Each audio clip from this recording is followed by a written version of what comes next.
Now with reaction to all the latest primary results, former advisor to President George W. Bush, Fox News contributor, we call him the architect, the one and only Karl Rove. Karl, welcome back.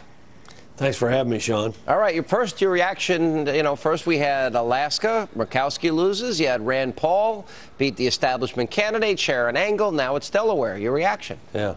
Well, look, all the rest of them are explainable, in Murkowski versus in the Alaska race, you had a long-time feud between two factions of the party. In Kentucky, you had a good candidate versus a candidate who had no message. In Nevada, you had a candidate who sort of self-immolated herself, and another candidate who had a consistent message.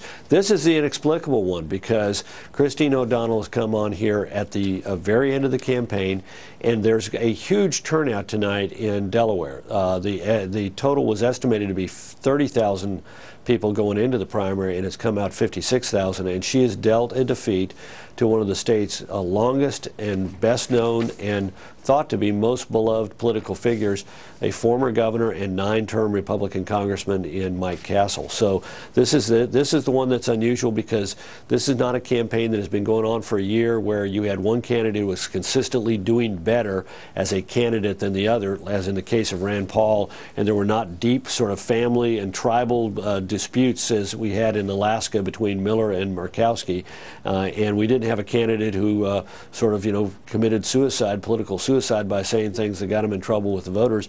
Instead, we have a true upset of somebody with little money, little track record, and I think this really says that this is more about Mike Castle's voting record than about the appeal of Christine O'Donnell. I'm not sure if I agree with you. I think there's a battle going on with what we define as the establishment, where we're talking about with Dana and Stewart, and those that are taking strong conservative views. I mean, Mike Castle was one of 7 or 8 Republicans in the House that voted for cap and tax, an F rating with the NRA. He's not pro-life, and you have the establishment over the years. Look who they backed: Arlen Specter, Charlie Crist, Murkowski. They didn't support Rand Paul, Sharon Angle. There seems to be a schism here. There seems to be a divide. Well, look, I'm not certain of this because, look, there were conservatives on both sides of this race in Delaware. And one thing that Christine O'Donnell is now going to have to answer in the general election that she didn't have to answer in the primary is her own checkered background. You made my case. You made out a list of the things that Mike Castle had done right, or excuse me, done wrong. You didn't make out a list of the things that Christine O'Donnell had done right. I've met her. I've got to tell you, I wasn't frankly impressed as her abilities as a candidate. And again, these serious questions about how does she make her living? Why did she mislead voters about her college education? How come it took her nearly 2 decades to pay her college bills so she could get her college degree? How does she make a living? Why did she sue a well-known and well-thought-of conservative think tank? This is probably one of the few times we're going to disagree here because I've met her, I've interviewed her a lot over the years. I found her quite impressive. And more importantly, she is a solid conservative. And I think what people are saying in this primary, in this race, and I think all across the country in these other races that we're mentioning here, is that, you know what, if you vote for cap and tax and you have an opponent that says they wouldn't, then they have a choice. They have an option. So I think it was very substantive, very based on issues, very based on the voting record of one and the promised voting record of another. Again, you're making my case. This was about Mike Castle's bad votes.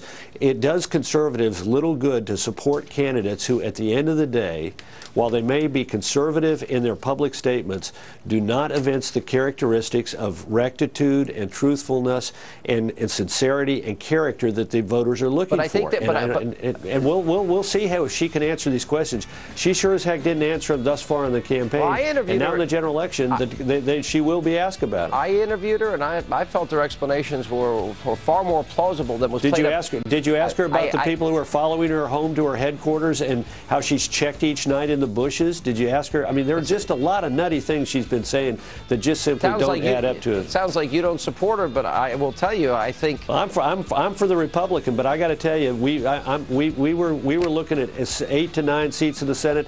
We're now looking at 7 to 8, in my opinion. This is not a race we're going to be able to win. In my opinion. You may be right in the end. I don't know, and we can look into our crystal ball and can say things. I would just argue back to you gently that I don't think we can make progress in stopping the Obama agenda with rhino Republicans that, you know, are not going to be there when the solid votes are needed. I agree, but we also can't make progress if we have candidates who've got serious character problems that cause ordinary voters who are not philosophically aligned with us to not vote for our candidates out of concerns about what they said. I think one of the problems, though, too, is we've sent people to Washington, forgot why we sent them there, and they got fat and lazy and out of control, and they're paying a price. And they should pay a price.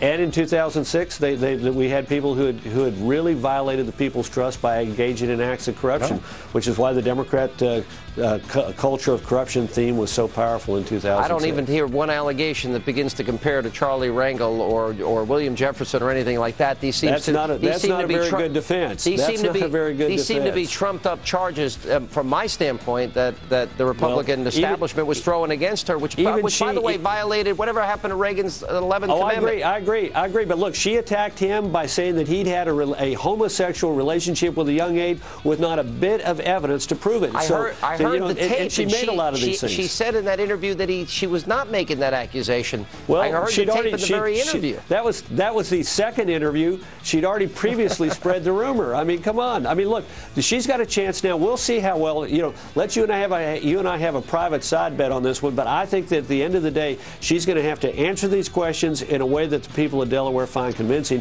or we're going to find ourselves with somebody who says conservative things but doesn't have the character that the people of Delaware want to have back it up. We're going to see. Karl Rove will give you the last word.